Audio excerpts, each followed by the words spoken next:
Hola! Welcome to your first Spanish lesson on CultureAlley. Hope you're super excited to kickstart your cultural voyage.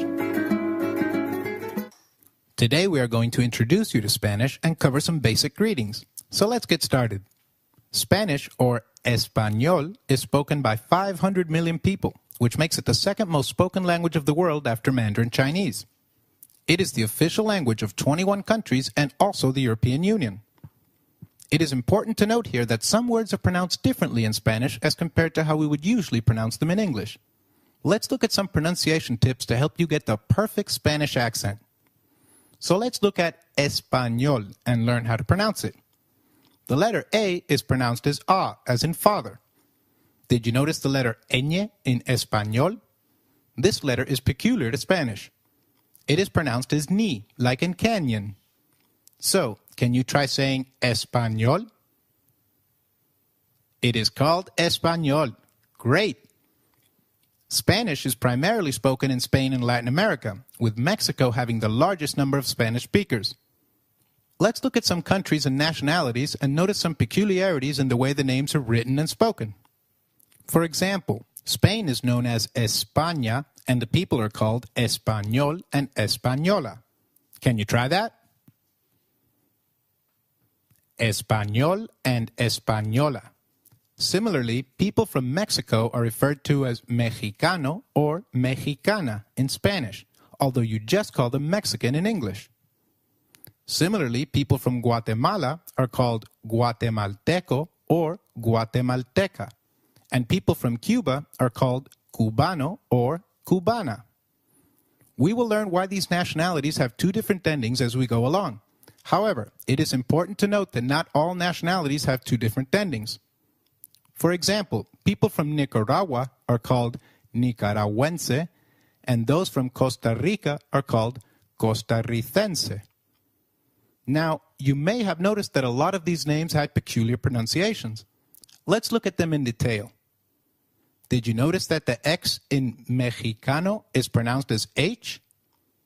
While X is usually pronounced as X inflexible, it is pronounced as a throaty H in the words Mexico, Mexicano, and Oaxaca, which is a state in Mexico. So, can you try saying Mexicano? It is called Mexicano. The other thing that you may have noticed is the symbol on U in Nicaragüense. Gu, when followed by another vowel like in gue, is pronounced like gue in Gwen. So, let's try saying Nicaragüense again. It is Nicaragüense. Very good. Going back to our question on some nationalities having two different endings, this is because in Spanish we use different endings for masculine and feminine words. For example, if you were to refer to a person from Argentina, you would call them Argentino if they were male and Argentina if they were female. And for a group of people, we would say Argentinos or Argentinas for male and female groups respectively. So did you notice the difference? Masculine forms would usually end in O and feminine in A. And for plural forms, we just add an S after the word. Remember this difference as it would help us through this lesson and the lessons going forward. Did you notice that Argentino is pronounced as Argentino? In Spanish, G, when followed by E or I, is pronounced like a throaty H. So try saying Argentino again. Argentino. Excellent. You may have noticed that nationalities are not capitalized in Spanish. In Spanish, while the names of countries are capitalized, words derived from it, like the nationalities or names of languages, are never capitalized. So while the E in España is capitalized, the E in Español is not. Great! So now you know some key pronunciation and grammar peculiarities. Remember these as they will help you understand a Spanish accent in the language.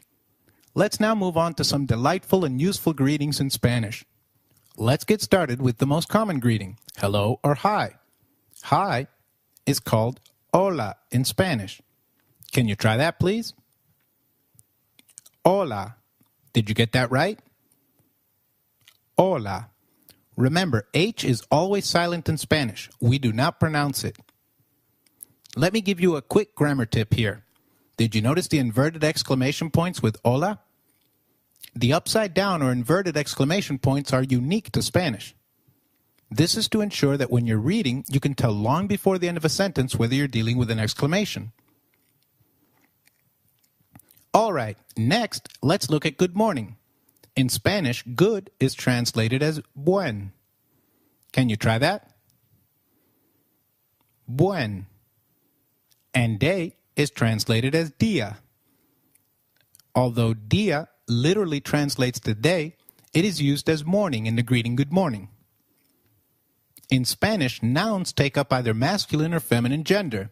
For example, dia is masculine.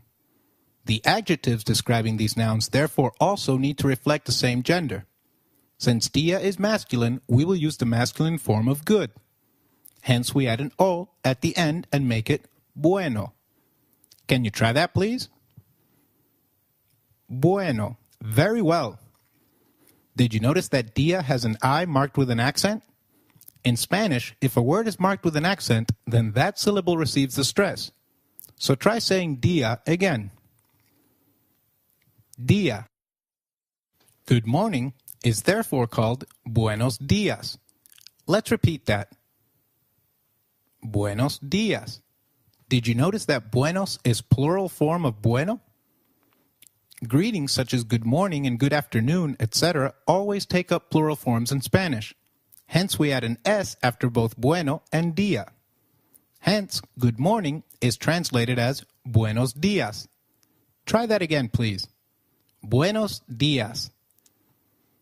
Moving on, good afternoon or evening is called buenas tardes. Can you repeat that? Buenas tardes. Did you notice that good morning is called buenos dias, but good afternoon is called buenas tardes? As we learned, adjectives in Spanish take different forms depending on the gender of the subject. Since morning or dias is masculine, we use buenos.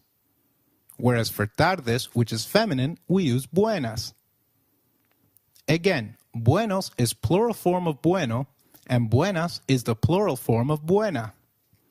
They are plural as both dias and tardes are plural.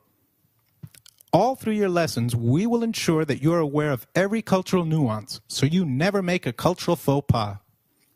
So, let me give you a quick cultural tip. Good afternoon is used from approximately 3 p.m. onwards till 7 p.m. However, it is not really time-bound. Good afternoon is usually used from lunchtime till it gets dark. Expect lunch hour to be around 2 or 3 p.m. Now, we look at good night, or buenas noches. Buenas noches. Can you repeat after me, please? Buenas noches. Very good. Now, just like in English, where we often use good night to bid farewell, buenas noches can also be used to bid farewell. Remember that noches is feminine and plural. Whenever you're at a new place, it is important to know the cultural norms and how to meet and greet with the locals. Let's look at some greeting etiquettes now. When meeting someone new, usually you would just smile and say hola. Sometimes extend a handshake if it's a bit more formal. A light hug and a kiss or two on the cheeks is common for friends and family, especially among women. Remember that shaking hands is more formal a gesture and is usually used for settings such as business meetings. So, today we learned few basic greetings. Let's quickly go over them again. Hello or hi is hola. Good morning is buenos dias. Good afternoon is buenas tardes. And good night is buenas noches. Great! Now comes the best part of our journey.